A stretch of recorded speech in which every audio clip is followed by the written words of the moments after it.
Alléluia. Si tu as trouvé, tu dis Amen. Amen. Celui qui a mes commandements, qu'est-ce qu'il fait? Et qui les garde? C'est celui qui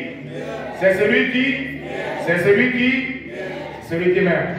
Et celui qui m'aime sera aimé de mon. Je l'aimerai et je me ferai connaître à celui qui m'aime et qui garde mes commandements. Je l'aimerai et je me ferai connaître à lui. Verset 22. Regarde. Jude, non pas l'Iscariote, lui dit, Seigneur, d'où viens-tu? D'où vient que tu te feras connaître à nous et non au monde? Jésus lui répondit, si quelqu'un m'aime, il garde ma part. Si quelqu'un m'aime, il garde ma part. Et mon Père m'aimera. Nous viendrons à lui et nous ferons notre demeure chez lui. Chapitre 15, le verset 1er. Chapitre 15 du même livre de Jean. Amen. Je suis le vrai cep, et mon Père est le vigneron. Tout sarment qui est en moi et qui ne porte pas de fruits, il les retranche. Et tout sarment, c'est-à-dire les branches, qui portent du fruit, il les monte, c'est-à-dire il les taille. Amen. Afin qu'il porte encore plus de fruits. Amen. Verset 4. Demeurez en moi et je demeurerai en vous. Comme le sarment ne peut de lui-même porter du fruit s'il ne demeure attaché au cep, c'est-à-dire à l'arbre, ainsi vous ne pouvez non plus si vous ne demeurez en moi. Je suis le cep, vous êtes les sarments. Celui qui demeure en moi et en qui je demeure porte beaucoup de fruits, car sans moi, vous ne pouvez rien faire. Si quelqu'un ne demeure pas en moi, il est jeté dehors, comme le sarment, et il sèche, puis on amasse les sarments, on les jette au feu et ils brûlent. Si vous demeurez en moi, et que mes paroles demeurent en vous, demandez ce que vous voudrez, et cela vous sera accordé. Amen. Vous pouvez vous asseoir. Gloire à Jésus. Les chrétiens, beaucoup de personnes ne la comprennent pas. Beaucoup de personnes sont dans l'église. Beaucoup de personnes sont attachées au cep, c'est-à-dire à l'arbre. Mais sauf qu'ils sont sèches. Et ils ne produisent pas de fruits. Je veux que tu prêtes attention à ce message. Parce que c'est un message fondamental. Vous savez, dans les villages ou dans la campagne, on a souvent les bananiers. Vous connaissez les bananiers? Amen. Dans un champ de bananiers, généralement, qu'est-ce que vous allez voir? Vous allez voir les feuilles. Et plus le bananier est en train de pousser, plus elle produit beaucoup de feuilles. Amen.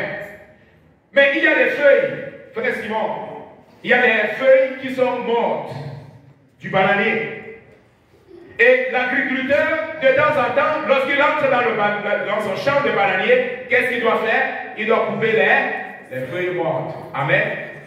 Parce que s'il ne coupe pas les feuilles mortes, le bananier ne va pas grandir. Et il ne va pas produire là-bas la banane. Parce que c'est ce qui est intéressant, le fruit. Amen. Voilà pourquoi l'agriculteur, tout le temps, il va dans son bananier, il regarde comment est le bananier. Amen.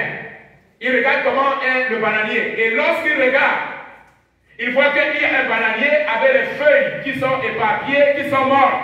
Qu'est-ce qu'il fait? Il prend sa machette. La machette pour le couteau, pour le coupe-coupe. Dans notre langue, le coupe-coupe, la machette. Il prend son instrument et qu'est-ce qu'il fait? Il va tailler et il va enlever les feuilles mortes. Amen. Et quand il le fait, qu'est-ce qui se passe? Vous allez voir, le bananier va agrandir. Amen. Donc tout le temps, il a besoin de passer dans le champ et de regarder comment est champ. Amen. Le Seigneur Jésus utilise cette figure pour nous enseigner quelque chose de fondamental en ce qui concerne la vie chrétienne. Il nous dit à plusieurs reprises, nous avons lu dans Jean le chapitre 14, il y a ceux qui disent tout simplement, oh, j'aime Dieu, je connais Dieu, ils le professent. Amen. Mais ils ne vivent pas. Et Dieu maintenant, dans Jean le chapitre 14, le Seigneur Jésus l'enseigne à ses disciples. Il dit quelque chose de fantastique. Celui qui a mes commandements, alléluia, celui qui a mes commandements et qui les garde. La parole garder, c'est observer, obéir. Amen. Il y a une chose, c'est d'avoir les commandements. Et l'autre chose, c'est de pouvoir la garder. Amen. Donc, il ne suffit pas tout simplement d'avoir les commandements, mais il faut la garder, c'est-à-dire, il faut la mettre en pratique. Alléluia. Voilà pourquoi la Bible nous dit que la foi, sans les œuvres, elle est comment? Elle est morte. Elle ne sert à rien. Et maintenant, le Seigneur Jésus, dans Jean le chapitre 15, il dit, je suis le cep, c'est-à-dire, je suis l'arbre. Et ceux qui me connaissent, ceux qui sont venus à moi, ils sont comme le sarment, c'est-à-dire les branches. Faites attention. Il dit, nous sommes les branches. Amen. Dis à celui qui est à ton côté, tu es les branches. Amen.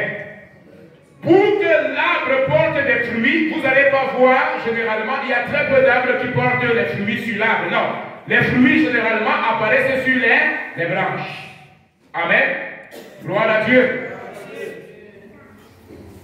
Le Seigneur Jésus dit, mon Père est le vigneron. Alléluia. Et moi, je suis le cep. Vous êtes les sarments. Vous êtes les branches. Alléluia. De la même manière que vous n'allez pas voir une branche seule qui marche dans la rue sans être rattachée à l'arbre. De la même manière, quelqu'un qui est né de nouveau, qui est devenu chrétien, il est rattaché à l'arbre, c'est-à-dire Jésus-Christ. Amen. Il tire sa vie de l'arbre. Amen. Vous n'allez pas voir une branche qui est détachée de l'arbre et qui marche seule. Mais elle est rattachée à l'arbre. Gloire à Jésus. Combien de personnes comprennent ce que ça veut dire? Amen. Gloire à Jésus. Le Seigneur Jésus dit, tout sarment, mon Père est le vigneron, et tout sarment, faites attention, tout sarment qui est rattaché à l'arbre et qui ne porte pas de fruits. Amen. Qu'est-ce que le vigneron fait? Vous vous rappelez de l'expérience du champ de bananier. Amen. Lorsque le chef de bananier arrive, il regarde, il dit non, il faut que je taille cette feuille parce qu'elle n'a pas empêché que je puisse avoir une bonne récolte. Il va couper. Voilà ce qu'il dit. Tout sarment qui est attaché à l'arbre et qui ne porte pas de fruits, qu'est-ce que le Père fait? Il coupe. Amen. Il taille ce sarment. Écoutez très bien. Ce n'est pas le sarment, ce n'est pas l'arbre qui taille, mais c'est le Père. C'est le vigneron qui vient et il taille, qui enlève. C'est fondamental que vous puissiez comprendre ce que Jacques dit ce soir. C'est fondamental. Ce n'est pas, beaucoup de personnes pensent qu'en réalité, l'Église appartient à un homme. Voilà pourquoi, dans l'Église, il regarde à un homme, mais il ne voit pas que le propriétaire de l'Église, c'est Dieu. Ce n'est pas un pasteur qui a la capacité de retirer quelqu'un dehors, mais Dieu retire. Il dit, je suis le cep et mon Père est le vigneron. C'est lui qui taille, c'est lui qui émonde. C'est lui qui enlève les branches mortes. Il donne l'opportunité à la branche qui essaie de pouvoir porter de fruits. Mais s'il ne porte pas de fruits, cette branche ne porte pas de fruits, qu'est-ce que le Père fait? Il émonde, il coupe, il taille, il enlève. Parce qu'il est en train d'occuper un espace inutilement et il va empêcher la productivité de l'arbre. Alléluia. Alléluia. Donc, ceci est fondamental pour la vie chrétienne. Ceci est fondamental pour l'Église de Christ. Que ça ne sert à rien que je sois attaché à l'arbre en étant sec. Parce que si je ne produis pas de fruits en étant dans l'Église, alors je fais attention parce que le Père est capable de pouvoir couper et d'enlever. Parce que l'Église de Dieu, il n'y a pas de branches secs. Et l'Église de Christ, les branches, toutes les branches doivent porter des fruits. Il dit, tout sarment qui est à moi, il parle du corps de l'Église, qui est à moi, il ne parle pas du concret, qui est à moi et qui ne porte pas de fruits. Qu'est-ce que le Père fait? Qu'est-ce que le vigneron fait? Il le retranche. Il le retranche, il enlève. Et tout sarment, écoutez, et tout sarment, maintenant qui porte des fruits, qu'est-ce qu'il fait? Il émonte. Il nous présente ici deux catégories de personnes. Deux catégories de personnes. Combien de catégories? Deux catégories de personnes qui sont dans l'Église, qui sont attachées à lui. Première catégorie, ceux-là qui ne portent pas de fruits. Dieu dit, le vigneron, qu'est-ce qu'il va faire? Il va retrancher, signifie qu'il va couper et il va enlever. La deuxième catégorie, il dit, ceux qui sont en lui, ceux qui sont attachés à lui, à l'arbre, ils ne sont pas secs. Amen. Mais pour qu'ils puissent porter de fruits, le Père également doit émonder, ça veut dire qu'il doit tailler, il doit ajuster. Il doit nettoyer. Alléluia. Il dit, si quelqu'un est à moi et qu'il porte, pour qu'il puisse porter de fruits, je dois émonder, je dois laver, je dois nettoyer. Alléluia. Voilà pourquoi un chrétien qui est né de nouveau, s'il est attaché à l'arbre, qu'est-ce que le Père va faire? Il va nettoyer, il va nettoyer, il va nettoyer, il va nettoyer. Pourquoi? Parce qu'il veut que l'arbre porte de fruits. Parce qu'un arbre qui ne porte pas de fruits doit être coupé et jeté. Voilà pourquoi la personne dans l'église, nous tous dans l'église, nous avons besoin que Dieu nous nettoie. Nous avons besoin que Dieu nous purifie. Nous avons besoin que Dieu nous lave. Et maintenant, quand Dieu nettoie, quand Dieu lave, quand Dieu retranche, ça ne fait pas toujours du bien. La chair va pleurer, Kowa va se rebeller. Et c'est ça. Mais tout cela, Dieu veut faire cela dans l'église, dans la vie de tous ceux qui sont réellement attachés à l'arbre. Alléluia. Si tu n'es pas nettoyé, tu ne vas pas porter de fruits. Alléluia. Si tu n'es pas nettoyé, tu ne vas pas porter de fruits. Alléluia. La discipline que Dieu applique dans notre vie, c'est pour nous conformer à l'image de Jésus-Christ. Donc lorsqu'on est dans une église, lorsqu'on est quelque part, nous devons nous poser la question, est-ce que dans cet endroit, ma vie va être nettoyée? Faire pas besoin. Ce n'est pas que le pasteur ou l'église va se conformer à ma situation. Comme je suis arrivé, je vais continuer à vivre de cette manière. Non, Dieu, il nettoie sa vie. Dieu, il est un vigneron. La Bible dit que Dieu est un vigneron. Et le vigneron nettoie sa vie. Et la vie, c'est l'église. Il nettoie l'église. Il nettoie ses enfants. Parce qu'il veut des enfants purs. Il veut des enfants sanctifiés. Il veut les rendre conformes à l'image de Jésus-Christ. Voilà pourquoi il va nettoyer. Il va couper. Il va tailler. Il va enlever. Et parfois, ça va faire mal. On va crier aïe. Mais il va dire non, c'est important. Parce que je veux que tu portes des fruits. Je veux que tu portes des fruits. Tu es dans ma vie. Et tant que tu es dans ma vie, je veux que tu portes des fruits. Dieu ne veut personne dans son église sans fruits. Voilà pourquoi il va nettoyer. Voilà pourquoi il va tailler. Voilà pourquoi il va enlever. Alléluia. Et qu'est-ce que Dieu utilise? Il utilise sa parole. Il utilise, voilà pourquoi il a dit, c'est lui qui garde ma parole. Alléluia. Je l'aimerai. Alléluia. Je viendrai avec le Père et nous ferons notre demeure en lui. Nous allons nous asseoir en lui. Alléluia. Et lorsque Dieu est dans ta maison, lorsque Dieu est dans ta vie, qui peut faire quoi? Alléluia. Que peut me faire un homme? Que peut me faire un homme? Que peut faire les hommes lorsque Dieu, le Tout-Puissant, le Créateur du ciel et de la terre, il est dans ta vie? Il n'y a pas un homme qui peut faire quelque chose.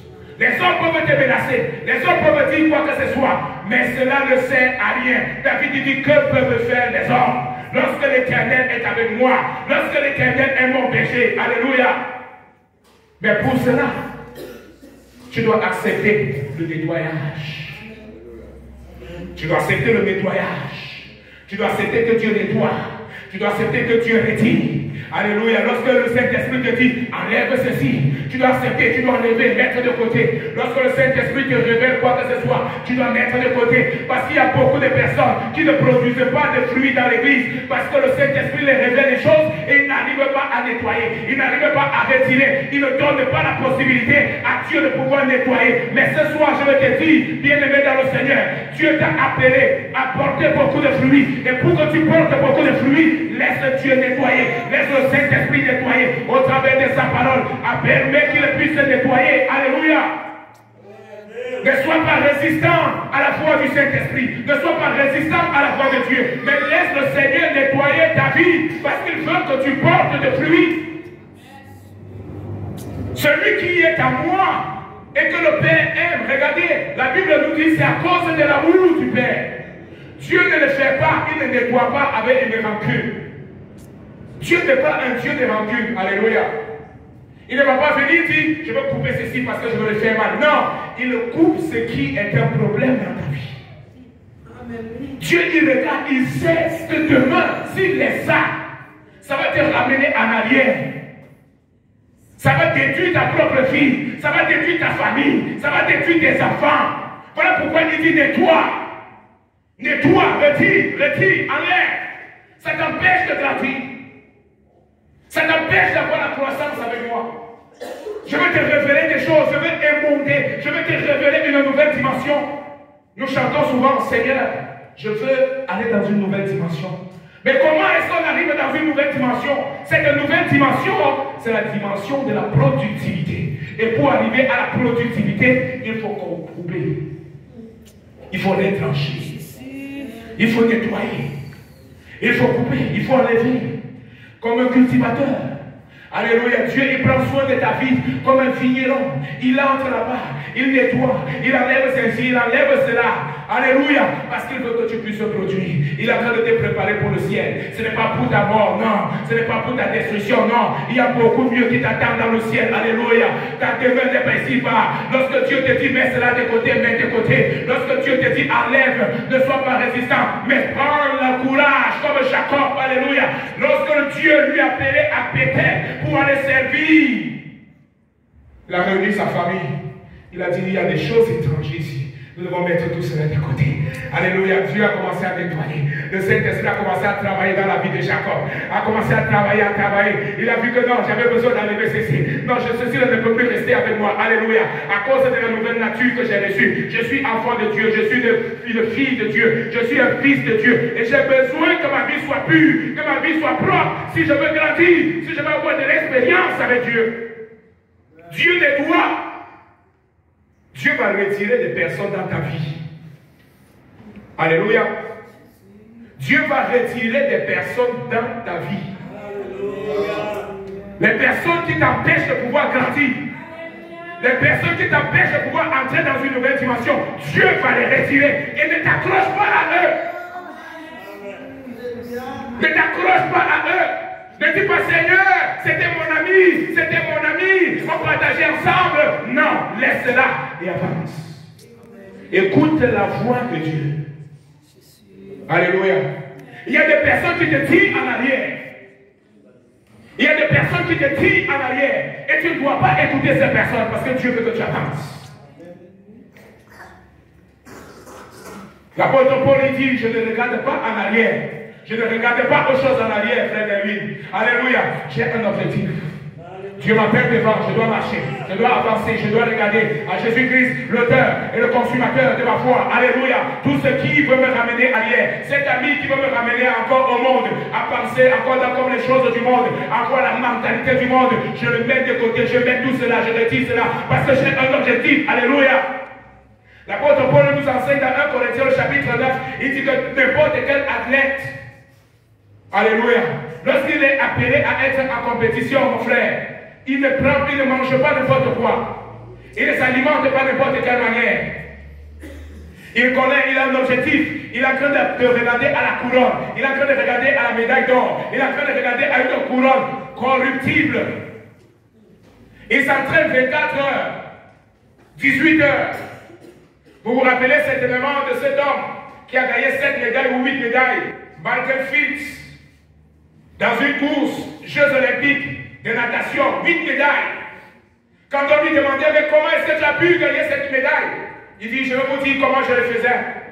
Tous les jours, lorsque je me réveille le matin, je ne mange pas n'importe quoi. Il passait plus de la moitié de son temps dans l'eau. Entraînement, entraînement, entraînement. Le soir, il a une organisation déterminée par le coach. Et il le faisait pendant des années. Tout cela en regardant une médaille collective. Il ne buvait pas, il ne fumait pas, il n'avait pas de relations avec les amis et autres.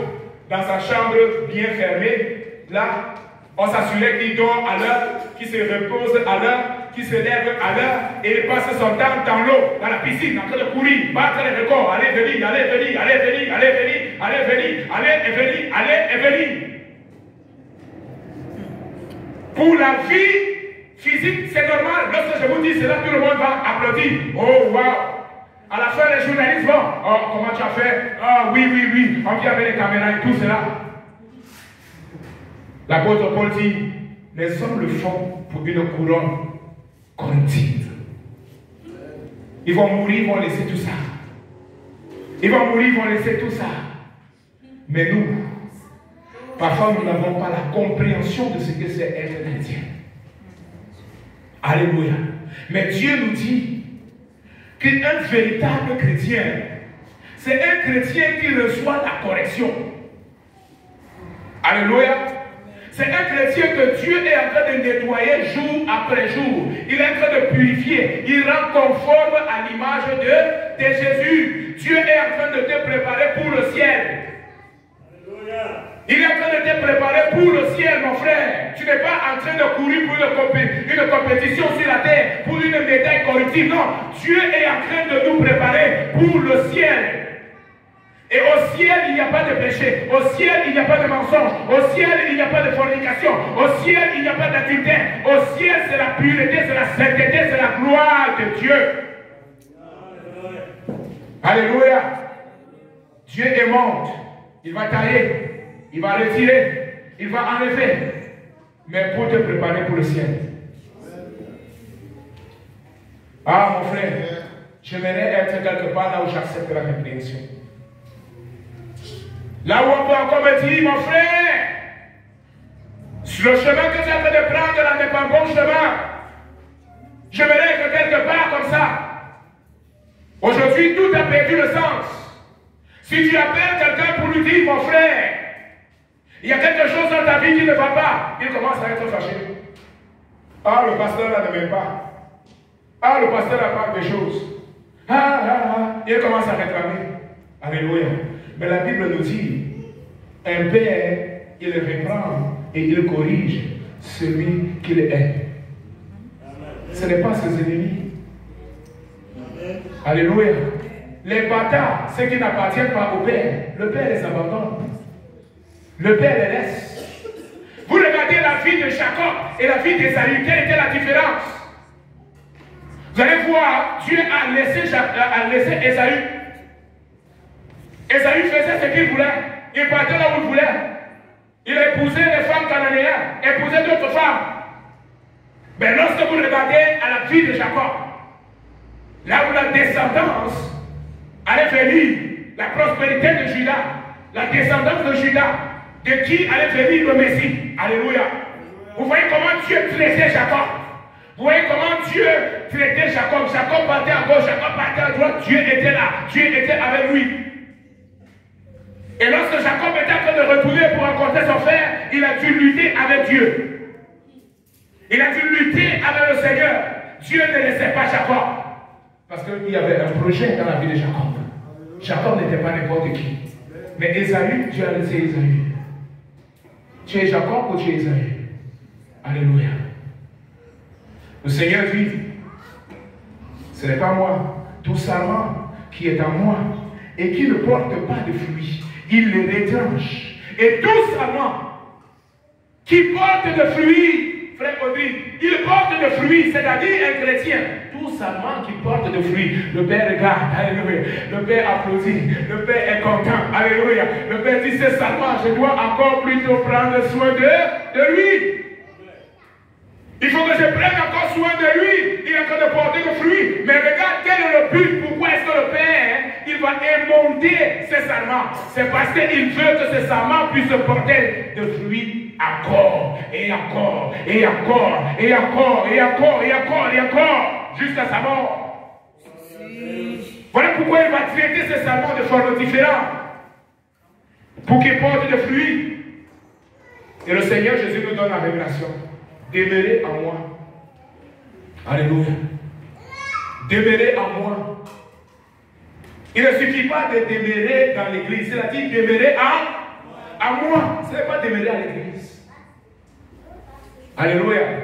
Ce n'est pas forcément d'appartenir à une église, à ceci et là, j'appartiens à tel ministère. C'est une bonne chose d'être dans une église qui prêche la sainte doctrine, la sanctification, mais ça peut être seulement une religiosité. Comme les pharisiens, comme les sadducéens, comme les scribes qui tout le temps étaient là. Lorsque Jésus réalisait les miracles, il prêtait et il disait, mais celui-ci là, il chasse les démons, il chasse les démons avec l'esprit de Belzébul. Il blasphémait contre le Saint-Esprit. Religieux. Ils battaient, ils lisaient la loi, ils interprétaient la loi, mais pas pour recevoir la révélation de la loi, mais tout simplement pour trouver un moyen afin d'accuser Jésus. La parole pour eux était plus qu'un obstacle, non pas la vie. Mais Dieu veut émonder ta vie. Ce n'est pas pour te détruire, c'est exactement le contraire, c'est parce qu'il t'aime. Lorsque Dieu fait une déclaration d'amour, prépare-toi. Alléluia. Alléluia. Lorsque Dieu fait une déclaration d'amour, frère Bernard, prépare-toi. Prépare-toi. C'est parce qu'il t'aime qui va enlever autour de toi des personnes qui sont en obstacle. Ta chair ne va pas être d'accord. Tu vas penser que c'est trop difficile. Tu vas penser que c'est impossible. Mais Dieu va dire, laisse-les. Laisse-les partir. Laisse-les partir. Alléluia. J'ai un projet grand pour toi. Ne te préoccupe pas. Ne te préoccupe pas. Mais j'ai un projet grand pour toi. Et il va émonder. Il va émonder. N'aie pas peur. N'aie pas peur. Le traitement de Dieu est quelque chose pour notre vie. C'est pour notre croissance. C'est pour notre bien. Et si nous acceptons le traitement de Dieu, à la fin, lorsque tu vas regarder en arrière, tu vas dire que cela a valu la peine. Cela a valu la peine servir Dieu. Cela a valu la peine accepter le traitement de Dieu. Alléluia. Accepte le traitement de Dieu dans ta vie et tu auras des résultats également dans ta vie. Accepte que le Seigneur puisse retirer, retrancher, enlever. Ça va faire mal. Oui, ça va faire mal. Parce qu'il y a un adage qui dit l'habitude à la peau dure. À la peau dure. Lorsqu'on a déjà développé une habitude, un frère de chair, c'est difficile que ça parte. Mais le Seigneur, par sa grâce, il nous donne la grâce, il vient, il dit enlève cette mauvaise habitude. Et n'essaye pas de justifier en disant mais Seigneur, c'est comme ça que j'ai appris. Ah, j'ai appris que c'était de cette manière qu'il fallait faire. Ah, j'ai appris qu'il fallait marcher de cette manière. Ah, j'ai appris qu'il fallait chanter de cette manière. Ah, j'ai appris qu'il fallait prier de cette manière. Non, Dieu veut t'amener dans une nouvelle dimension. Il veut émonder, il veut nettoyer, il veut te donner beaucoup de choses. La Bible dit qu'afin qu'il puisse porter davantage de fruits, c'est ça la volonté de Dieu, une vie en abondance.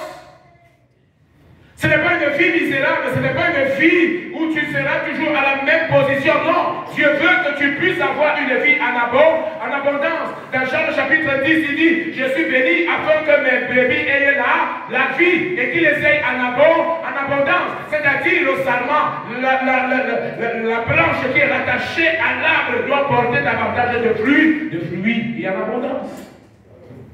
En abondance. Alléluia. Gloire à Dieu. Gloire à Jésus. Combien de personnes veulent dire ce soir, Seigneur, aimons. Alléluia. Aimons davantage. Je veux porter beaucoup de fruits. Je veux porter beaucoup de fruits. Seigneur, aimons. Enlève ce que tu trouves nécessaire. Alléluia. C'est ce que nous disons. J'ai soif de ta présence. Nous, Seigneur, tu es le divin, tu es le chef de ma foi. Chef de ma foi. Alléluia. Il doit être le chef dans tout ce que nous faisons. Il doit être le chef, il doit être celui qui dirige, il doit être celui qui contrôle. Frère, remets tout, dis entre tes mains, j'abandonne, et abandonne véritablement. Certains disent que j'abandonne, mais ils gardent, ils s'accrochent seulement à eux que lorsque Dieu veut retirer, ils sont tellement attachés à cela. Ils disent, Seigneur, j'abandonne, mais c'est encore attaché à eux. Et Dieu veut retirer et ils luttent avec Dieu. Ils ne veulent pas laisser partir. Mais Dieu dit, laisse partir.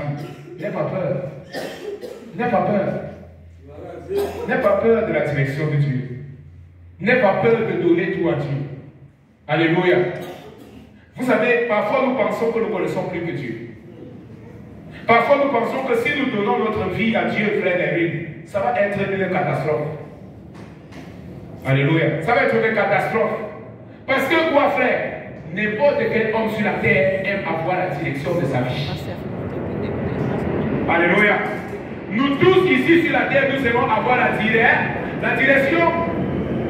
Personne ne doit me contrôler. Si je vais aller à gauche, je vais. Si je vais aller à droite, je vais. Si je vais aller devant, je vais. Si je vais aller derrière, je vais. N'importe quel homme n'aime pas être contrôlé. Ça fait partie de la nature humaine, frère. Ce n'est pas nouveau. Ça fait partie de la nature humaine. Personne n'aime être contrôlé. Mais Dieu dit, abandonne cela. Si quelqu'un veut venir après, qu'est-ce qu'il doit faire? Renoncer à lui. Ça, c'est le premier pas de la marche chrétienne. Quand tu abandonnes tout entre les mains de Dieu, c'est là où tu vas commencer à voir les miracles de Dieu. C'est là où tu vas commencer à voir des choses extraordinaires se passer dans ta vie. Tu vas dire, mon Dieu, cela a valu la peine. Remettre tout entre les mains du Seigneur. Alléluia. Nous allons nous tenir debout, nous allons prier. Alléluia. Frère, je ne sais pas, pendant que je suis en train de prêcher, je ne sais pas ce que le Saint-Esprit est en train de te révéler. Que tu regardes dans ta vie, et peut-être tu as peur. Tu te dis que si tu laisses, tu penses que si tu laisses partir, alors ta vie sera un désarroi. Ta vie sera une manière, tu vas commencer à vivre de manière triste. Mais je vais te dire ce soir, n'aie pas peur. Le Seigneur te dit, n'aie pas peur. Il prend soin de toutes choses. N'aie pas peur. Accepte la répréhension du Seigneur, accepte sa répréhension, accepte sa correction. Il ne le fait pas parce qu'il ne t'aime pas. C'est exactement le contraire. Il le fait parce qu'il t'aime. Il est le vigneron. Et il nettoie. Il le nettoie. Il enlève. Il enlève. Il enlève. Laisse-le enlever. Laisse Dieu enlever. Et n'aie pas peur. Laisse partir. Comme en anglais on dit let go. Let it go. Laisse partir. Abandonne ça. Ça te ramène en arrière. Ça te ramène plutôt en arrière, en arrière, en arrière, en arrière. Et le diable veut que tu regardes toujours en arrière.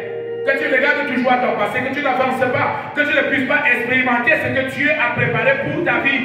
Ce qu'il veut te donner devant. Frère, n'aie pas peur. Ma soeur, n'aie pas peur. Dieu n'a jamais déçu quelqu'un. David dit, j'ai été jeune. Maintenant je suis vieux. Je n'ai jamais vu le juste mendier son pain. Je n'ai jamais vu un juste être abandonné, ni sa descendance mendier son pain. Pourquoi? Parce que Dieu est fidèle. Parce que Dieu est fidèle. Lorsque nous nous remettons entre ses mains, lorsque nous remettons toutes choses entre les mains de Dieu, il prend soin de toutes choses. Alléluia. Gloire à Jésus. Combien de personnes veulent prier ce soir pour demander la grâce de Dieu? Alléluia. Si tu peux t'aider.